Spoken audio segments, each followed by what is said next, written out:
નમસ્કાર મિત્રો અત્યારના સૌથી મોટા અને અગત્યના સમાચારમાં વાત કરીશું। રાજ્યના 79 તાલુકામાં નોંધાયો છે વરસાદ। રાજ્યમાં વરસાદી માહોલ યથાવત છે।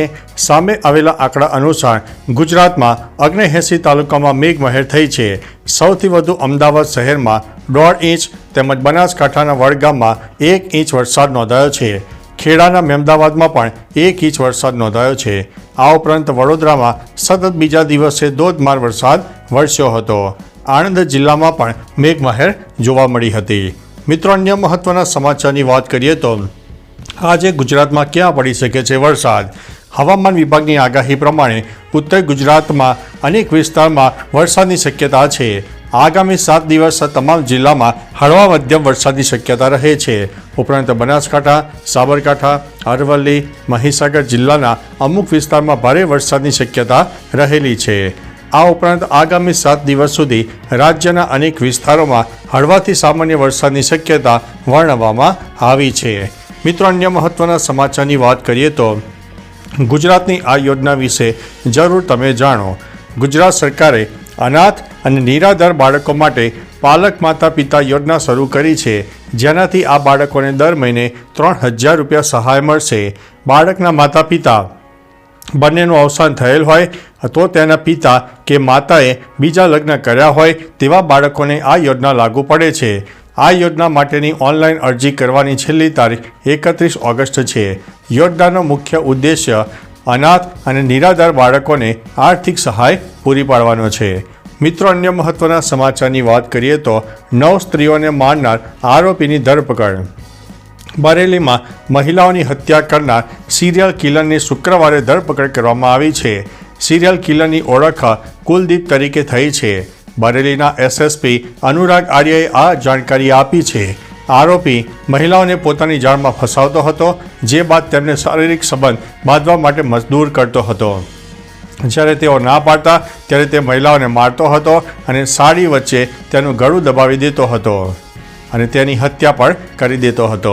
મિત્રો, અન્ય મહત્વના સમાચારની વાત કરીએ તો સિઝનમાં સ્પેશિયલ ટ્રેનો દોડાવાશે। ટ્રેનમાં પ્રવાસ કરનારા પ્રવાસીઓ માટે એક ખુશખબરી સામે આવી છે।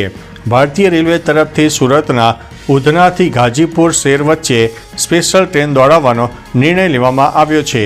જોકે આ ટ્રેનની ખાસ વાત એ છે કે તે સંપૂર્ણ રીતે અનરિઝર્વડ રહેશે અને તમામ કોચ જનરલ ક્લાસના રહેશે। આ ટ્રેન ઉધના ગાજીપુર વચ્ચે રાજસ્થાનના કોટાથી થઈને જશે। પ્રવાસીઓ ટ્રેન વિશેની જાણકારી હેલ્પલાઇન નંબર 139 પરથી મેળવી શકશે। મિત્રો, અન્ય મહત્વના સમાચારની વાત કરીએ તો લોકસભામાં રજૂ કરાયું બેન્કિંગ કાયદો બિલ। નાણામંત્રી નિર્મલા સીતારમણે લોકસભામાં બેન્કિંગ કાયદા બિલ 2024 રજૂ કર્યું છે। આ બિલમાં એવી જોગવાઈ છે કે દરેક બેંક ખાતાધારક એક ખાતા માટે 4 નોમિની નોંધણી કરાવી શકશે। જોકે આ એક વૈકલ્પિક જોગવાઈ છે। વિપક્ષના કેટલાક સાંસદોએ બિલનો વિરોધ કર્યો હતો। કોંગ્રેસના નેતા મનીષ તિવારીએ કહ્યું છે કે રાજ્યોને સહકારી મંડળીઓ અને સહકારી બેંકો સંબંધિત કાયદામાં સુધારો કરવાનો અધિકાર છે। મિત્રો, અન્ય મહત્વના સમાચારની વાત કરીએ તો ગુટખાની જાહેરાત કરનારા અભિનેતાઓ પર જ્હોન અબ્રાહમે નિશાન સાધ્યું છે। અભિનેતા જ્હોન અબ્રાહમે એક ઇન્ટરવ્યૂમાં એવા કલાકારો પર નિશાન સાધ્યું છે જેઓ પાન મસાલા જેવી વસ્તુઓને જાહેરાત કરે છે। તેમણે કહ્યું છે કે મૃત્યુને ક્યારેય વેચશે નહીં અને તે તેના ચાહકો માટે રોલ મોડલ બનવા માગે છે અને જો તેને અનુસરતા લોકો તેની વસ્તુઓને અનુસરતા નથી તો તેનો અર્થ છે કે તે ચાહકો તેના સાચા ચાહકો નથી। તમને જણાવી દઈએ કે જ્હોન જલ્દી જ ફિલ્મ વેદામાં જોવા મળનાર છે। મિત્રો, અન્ય મહત્વના સમાચારની વાત કરીએ તો ગુજરાતમાં એકમાત્ર સિંહ સ્મારક। અમરેલીના રાજુલાના ભેરાઈ ગામ પાસે એક સિંહણ સ્મૃતિ સ્મારક બનાવવામાં આવ્યું છે। તે વિશ્વનું એકમાત્ર સિંહણ મંદિર છે જે ગામના લોકો દીવો પ્રગટાવે છે અને સિંહ સ્મારક તરીકે ઓળખાય છે। રાજુલાના લોકો આ મંદિરને ભગવાનના મંદિર તરીકે પૂજે છે। આ વર્ષે સિંહ દિવસના રોજ અહીં પૂજા અને અર્ચના કરવામાં આવી હતી।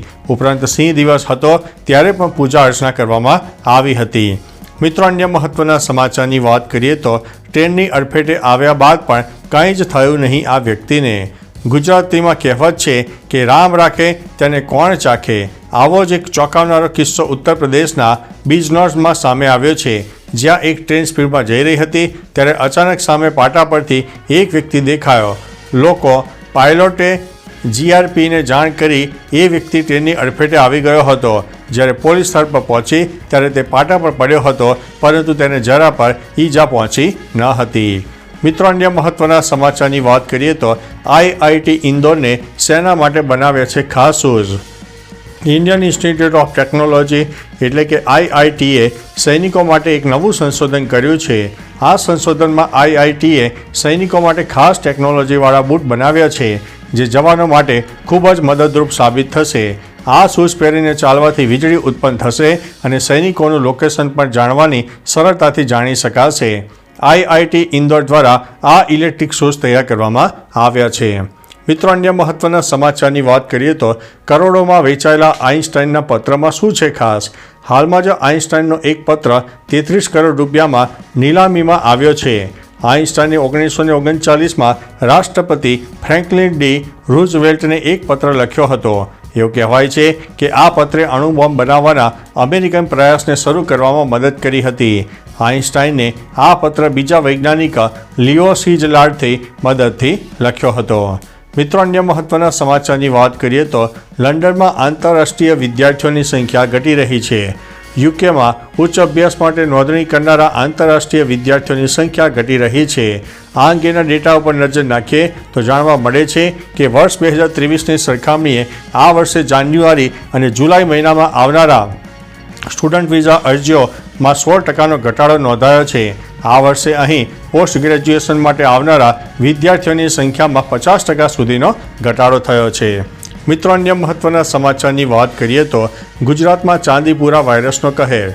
ગુજરાતમાં ચાંદીપુરા વાયરસનો કહેર યથાવત જોવા મળ્યો છે. સામે આવેલા આંકડા મુજબ ચાંદીપુરાના કુલ 162 શંકાસ્પદ કેસ નોંધાયા છે. સૌથી વધુ સાબરકાંઠામાં 16 શંકાસ્પદ કેસ નોંધાયા છે. શંકાસ્પદ કેસ પૈકી 60 કેસ હાલ પોઝિટિવ છે. ત્યારે ચાંદીપુરાના કારણે રાજ્યમાં 73 લોકોના મોત થયા છે. હોસ્પિટલમાં 8 દર્દીઓ હાલ સારવાર હેઠળ છે, જ્યારે રાજ્યમાં અત્યાર સુધીમાં 81 દર્દીઓ સાજા થયા છે.